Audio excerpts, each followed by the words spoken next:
All right, I'll read the first one here.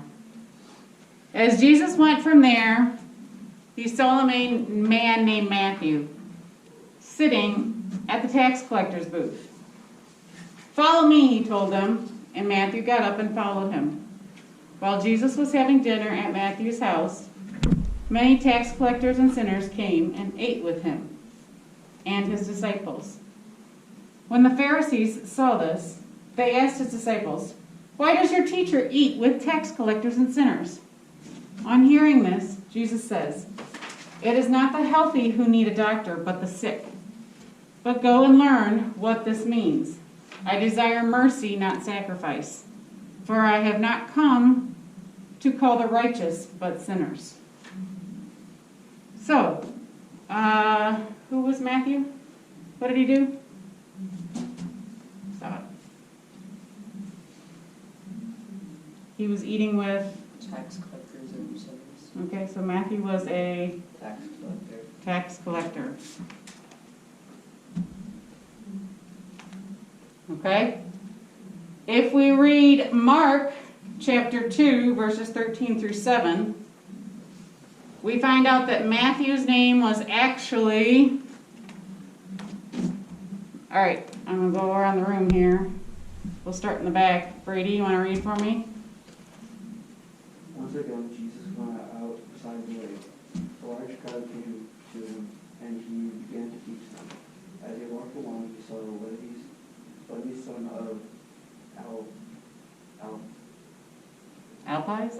Again, you're not going to pronounce it wrong because I'm not sure how to pronounce it. sitting at the tax collector's booth. "Follow me," Jesus told him. The Levy got up and followed him. While Jesus was having dinner at Levi's house, many tax collectors and sinners were eating with him and his disciples. For there were many who followed him. When the teachers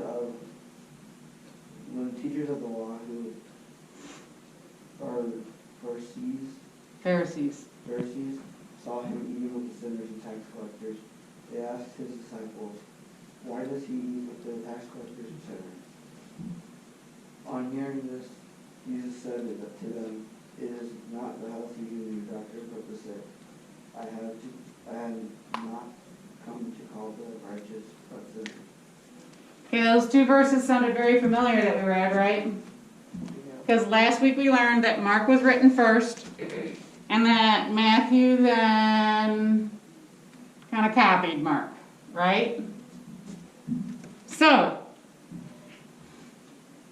Matthew's original name was Levi, and then it was changed to be Matthew.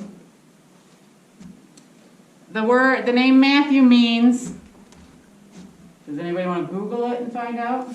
I'll allow you to use your phone. Who can Google faster? We got fast hands.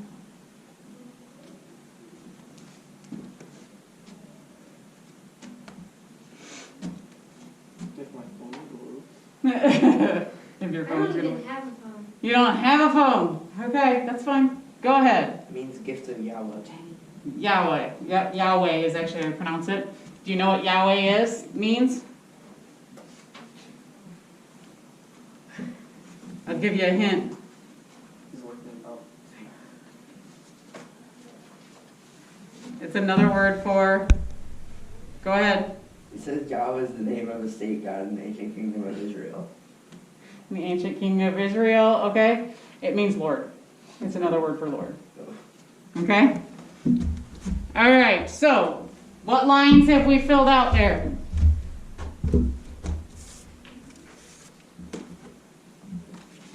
Levi was the given name, right? And what does Matthew mean? Means gift of Yahweh or Lord. Okay? Matthew was a tax collector. Okay, tax collectors, are they liked people now? No. So they probably weren't very liked then, right? So tax collectors is your next line. Were hated by the Jews. Because they worked for the Romans. And they were always they always cheated people.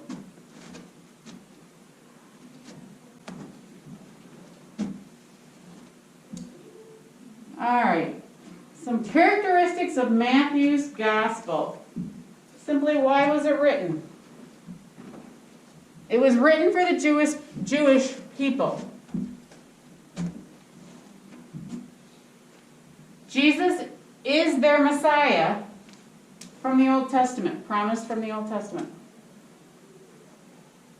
It fulfilled that old promise that the Jews were waiting for.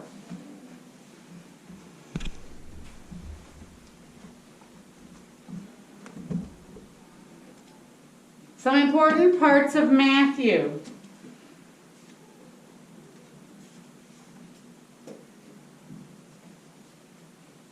It opens up with a genealogy of Jesus. Does anybody know what a genealogy is? Anybody in their family have anybody who's into genealogy? All right.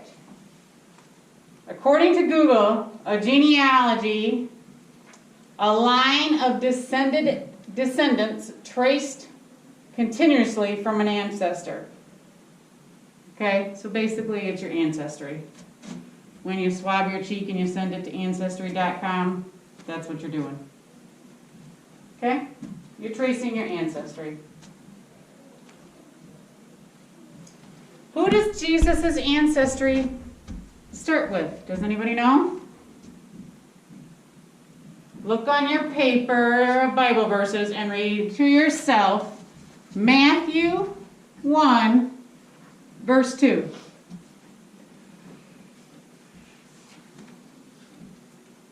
When you find it, raise your hand.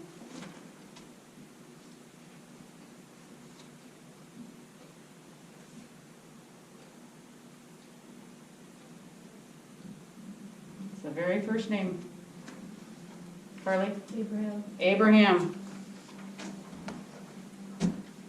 Jesus' ancestry or genealogy starts with Abraham. That next line shouldn't be there, sorry. It's the same answer both places.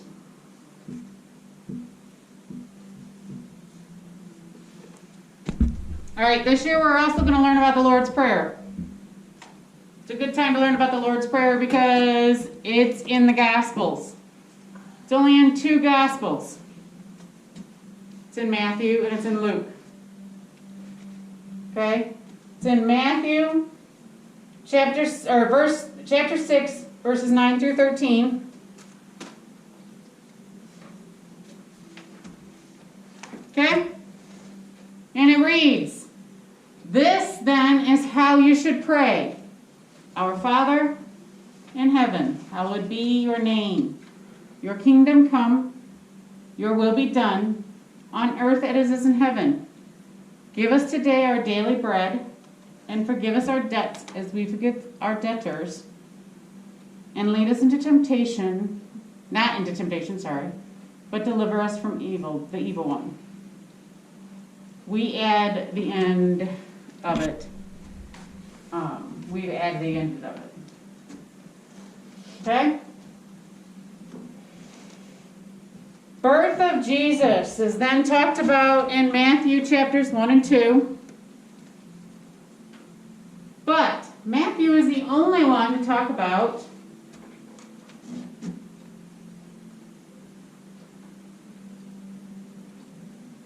these people, which is talked about in Matthew chapter 2, verses 1 through 12. And I don't think I actually copied it onto there.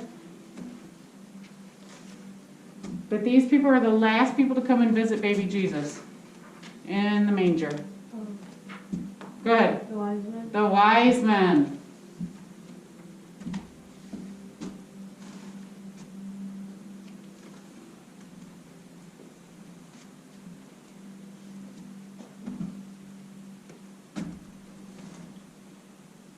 All right, the next part that is only in Matthew is the Sermon on the Mount. And it is in chapters 5 through 7. And it shows Jesus as a teacher. He taught God's law to the people of Israel as Moses did. Okay? Only one of the things that he did different is showed the Beatitudes. The what? It's a made-up word, right? The Beatitudes, which are in Matthew chapter 5, verse 3 through 12. Carly, will you read that for me? Yeah. Blessed are the poor in spirit, for theirs is the kingdom of heaven. Blessed are those who mourn, for they will be comforted. Blessed are the meek, for they will inherit the earth. Blessed are those who hunger and thirst for righteousness, for they will be filled. Blessed are the merciful, for they will be shown mercy. Blessed are the pure in heart, for they will see God. Blessed are the peacemakers, for they will be called children of God. Blessed are those who are persecuted because of righteousness, for theirs is the kingdom of heaven. Blessed are you when people insult you, persecute you, and falsely say all kinds of evil against you because of me. Rejoice and be glad, because great is your reward in heaven for you, and same they pursue the prophets who were before you. Okay, so the Beatitudes are 8 blessings. Every time he says one of these, blessed are, blessed are. They're 8 blessings declared by Jesus during the Sermon on the Mount. So one of the ways that this sermon different and the way he taught this law different from Moses is, we all remember the tablets.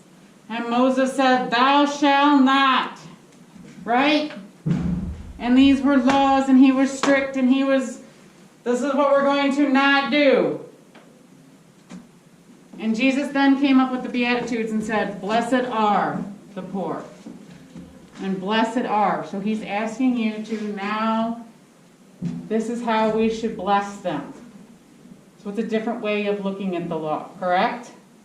He's asking you to just look at it a little bit different and bless these people. And instead of just being really strict with it, he wants you to think about it a little differently, correct? Okay?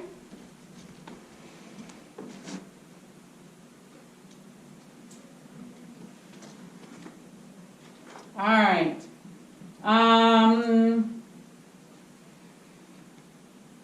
Did you get that it taught laws to the people of Israel there, that last blank there? All right.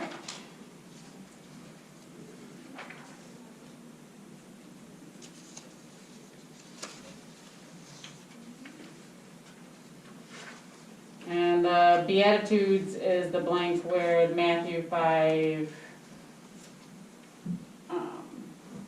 verses 3 through 12. And it was 8 blessings. All right, on the back. Are we ready for Mark? Yeah. Okay. Mark was the first gospel written. It was written somewhere between 66 and 70 AD. It has 16 chapters.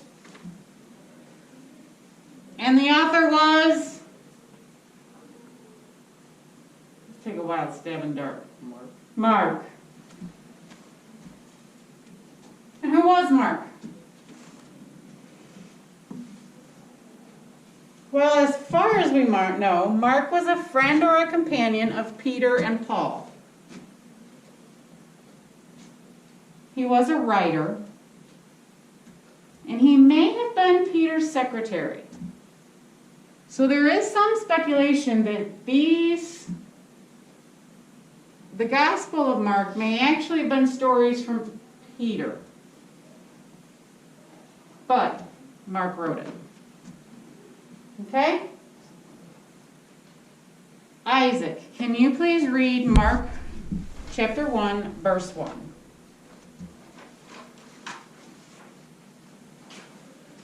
The beginning of good news about Jesus the Messiah, the Son of God.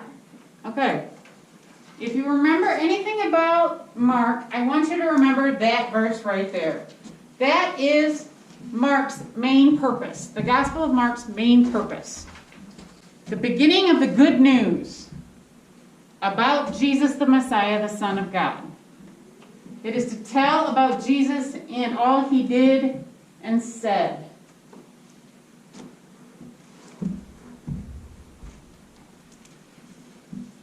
Okay, so what?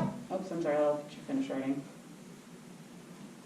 What are the characteristics of Mark's Gospels? If you remember, I said that Mark was short and sweet and to the point. He didn't like a lot of extra words, and he wasn't flowery on his writing. He just kind of kept going. He used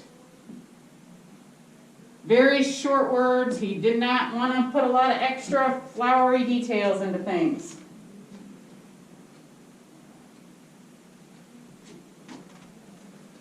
The other thing is Mark's gospel starts with Jesus as an adult. He does not talk about Jesus' birth. He goes right into Jesus being baptized as an adult. There are no birth stories, no genealogy, nor Lord's Prayer. Mark preferred action over dialogue. So a lot of his stories are about the action. Yes? After birth plan, what did you say? There are no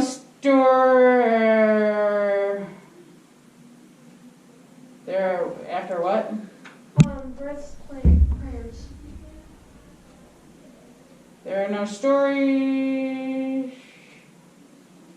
Let me see which one you're at. Genealogies. Okay, there are no birth stories. Oh, Lord's Prayer. There's no Lord's Prayer in his. Sorry. I need to start underlining which ones I had on here. Sorry. What about like the one after action over? Dialogue. Okay. Some of the other, do you know what dialogue means? Basically, isn't it like what leads up to the story? Is it like an explanation or talking about it? Kind of. It's when two characters talk. So, in some of the other Gospels, you will see Jesus and his disciples talking to each other. There's not a lot of that in Mark's Gospel. You won't see him talking with another disciple. Does that make sense? He preferred what the action or what was actually happening. Does that make more sense? Okay. Some of his stories show how Jesus was more human. So let's read one thing that showed how Jesus was more human. Mark chapter 1, verses 9 through 11. Most of you have heard this story probably, or a little bit of this story. Landon? You want to read that for me? Sure. At that time, Jesus came from Nazareth in Galilee, and he was baptized by John in the Jordan.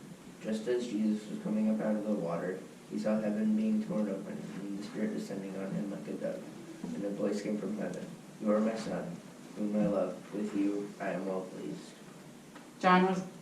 Jesus was baptized by John the Baptist. I think most of you have heard of that story, right? Okay? So, Jesus went through baptism. It's a very human thing to do, correct? Mark, chapter 3, verse 5. Connor, can you read that? Jacob. He looked around at them in anger and deeply distressed at their stubborn hearts. He said to the man, "Stretch out your hand." He stretched it out, and his hand was completely restored.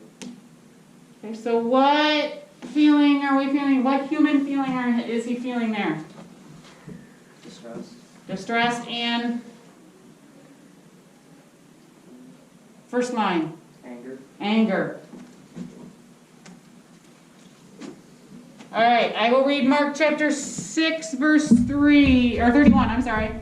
Then, because so many people were coming and going, that they did not even have a chance to eat, he said to them, "Come with me by yourselves to a quiet place and get some rest." What do you think he was feeling there?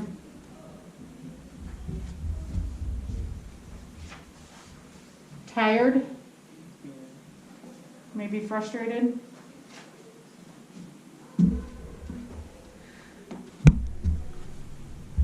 Rating, you want to read Mark chapter 11, verse 12?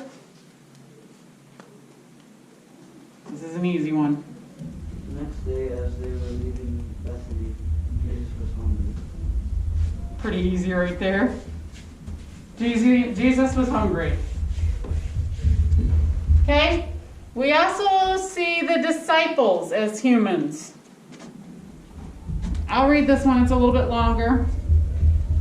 It's Mark chapter 8, verses 14 through 21. The disciples had forgotten to bring bread, except for one loaf they had with them in the boat. "Be careful," Jesus warned. "Watch out for the yeast of the Pharisees and that had of Herod." They discussed this with one another and said, "It is because we have no bread." Aware of their discussion, Jesus asked them, "Why are you talking about having no bread? Did you not see or understand, or are your hearts hardened? Do you not have eyes but fail to see, and ears but fail to hear? And do not remember when I broke 5 loaves for the 5,000? How many basketfuls of pieces did you pick up?" 12, they replied. "And when I broke the 7 loaves for 4,000, how many basketfuls of pieces did you pick up?" They answered, 7. He said to them, "Do you still not understand?" So what were the disciples feeling in that? If I only had 1 loaf of bread and I was on a trip, even if I was with Jesus, who I had seen perform miracles with food, I would still feel afraid for lack of food, correct? Yeah. And doubt. It's a very natural human emotion. All right? Let's talk about some key parts of Mark. We already talked about one, the thesis statement. Just write down thesis statement on that first line. Mark, verse 1, chapter 1. I want you to remember that very first part. Okay, if you want to refer yourself back to that, the beginning of the good news about Jesus the Messiah, the Son of God. Okay, thesis statement. Mark chapter 3, verse 11. Carly, you want to read that for me? Yeah.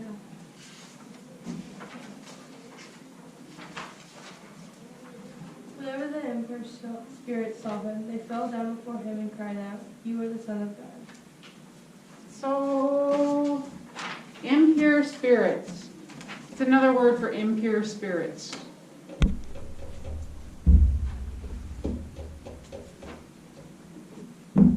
Evil, maybe? Ghosts. Ghosts. It's a good word, or ghosts, which we also think of, yeah. So let's put ghost / evil. How's that? And they knew who Jesus was, right? That he was the Son of God.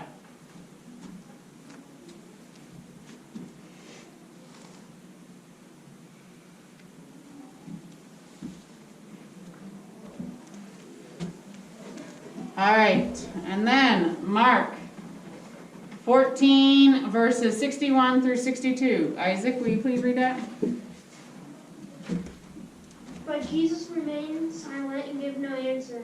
Again the high priest asked him, "Are you the Messiah, the Son of the Blessed One?" "I am," said Jesus. "And you will see the Son of Man sitting at the right hand of the Mighty One and coming on the clouds of heaven." So in that verse, what did Jesus do? Go ahead, Carly. Remained silent, gave no answer. And then the next verse he said, Are you the Messiah, the Son of the Blessed One? and Jesus said that he was, correct? Yeah. Okay? So Jesus knew who he was.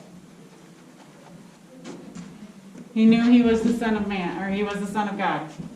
He knew who he was.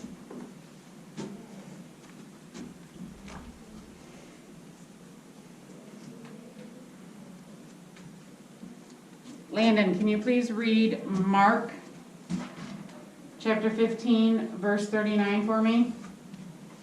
And when the centurion who stood there in front of Jesus saw how he died, he said, Surely this man was the Son of God. So the Roman centurion confessed who Jesus was. And the statement under there, I chose to put under there so that you understood what the centurion saw. The centurion saw Jesus die on the cross. So we cannot know Jesus without the cross. Correct? We already, at the beginning of the class, we read one overlapping story, correct, with the tax collector. I want to read one more overlapping story and talk about how they differ, and then we'll be done for today, okay? It's a quick little story. The Great Commission. Does anybody know what the Great Commission is? Okay. I will read both stories. Matthew, chapter 28, verses 16 through 20. The 11 disciples went to Galilee, to the mountains where Jesus had told them to go. When they saw him, they worshipped him, but some doubted. Then Jesus came to them and said, All authority in heaven and on earth have been given to me. Therefore go and make disciples of all nations, baptizing them in the name of the Father and the Son and the Holy Spirit, and teaching them to obey everything I have commanded you. And surely I am with you always, and to the very end of age. Okay, that was Matthew's version. What is the Great Commission? What is Jesus telling his disciples to do? Teach. Go out and go make more disciples, basically. Okay? Mark, chapter 16, verses 14 through 18. Later Jesus appeared to the 11 as they were eating. He rebuked them for their lack of faith and their stubborn refusal to believe those who had seen him after he had risen. He said to them, Go into all the world and preach the gospel to all creation. Whoever believes and is baptized will be saved, but whoever does not believe will be condemned. And those signs will accompany those who believe. In my name they will be driven out demons. They will speak in new tongues. They will pick up snakes with their hands, and then they drink dead poison, and will not hurt them at all. They will place their hands on sick people, and they will get well. Okay. Again, two stories telling the disciples to do the same thing, but in two very different ways, correct? Yeah. The first one is all very light and happy and go make more people, and what's the other one telling them to do? What's Mark telling them to do? What did Matthew leave out?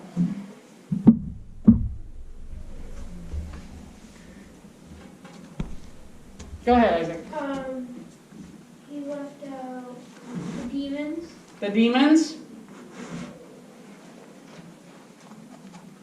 And they'll pick up snake with their hands, and when they drink deadly poison, it won't hurt them, but they'll still drink the deadly poison. So, Mark puts all that in there. He puts all the, I don't want to say mean and nasty stuff, but he puts all the mean and nasty stuff in there, where Matthew leaves all that stuff out, right? He just puts the light and happy stuff in. Okay? Did you guys learn something today? All right.